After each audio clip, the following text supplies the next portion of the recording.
વાત રાજકીય ગતિવિધિ વિશે અલ્પેશ ઠાકોરનું ધારાસભ્ય પદ રદ કરવા માટે કોંગ્રેસે વિધાનસભામાં રજૂઆત મૂકી છે।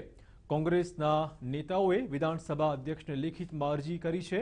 અલ્પેશ ઠાકોરે કોંગ્રેસના ઉમેદવાર વિરુદ્ધ પ્રચાર કર્યો હોવાથી આ કાર્યવાહી હાથ ધરાઈ છે। પક્ષ વિરુદ્ધ કરેલા પ્રચારની સીડી પણ પુરાવા સ્વરૂપે રજૂ કરવામાં આવી છે।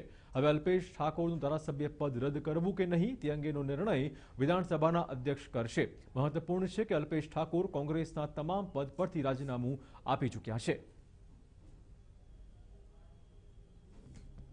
કોંગ્રેસના સભ્ય પદમાંથી એમણે રાજીનામું પણ આપ્યું છે, એટલે એમનું સભ્ય પદ ધારાસભ્ય તરીકેનું રદ થાય એ માટે આજે અમારા સાથી સદસ્ય ધારાસભ્ય બળદેવજી ઠાકોરની અમે સાથે આજે અમે અહીંયા વિધાનસભાના સચિવશ્રીના ત્યાં અપીલ દાખલ કરી છે અને અપીલ દાખલ કરી છે અને એના પછી અધ્યક્ષશ્રી પાસે જશે અને અધ્યક્ષશ્રી જે નિર્ણય લે એનો નિર્ણય આખરી ગણાશે।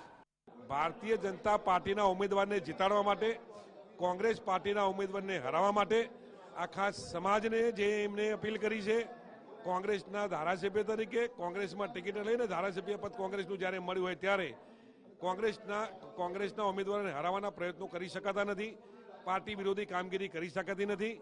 એના કારણે એમને તમામ પ્રકારની જે કામગીરી કરી છે એ કામગીરીના પુરાવા સાથે અમે આજે અધ્યક્ષશ્રીને અમે તમામ માહિતી આપી।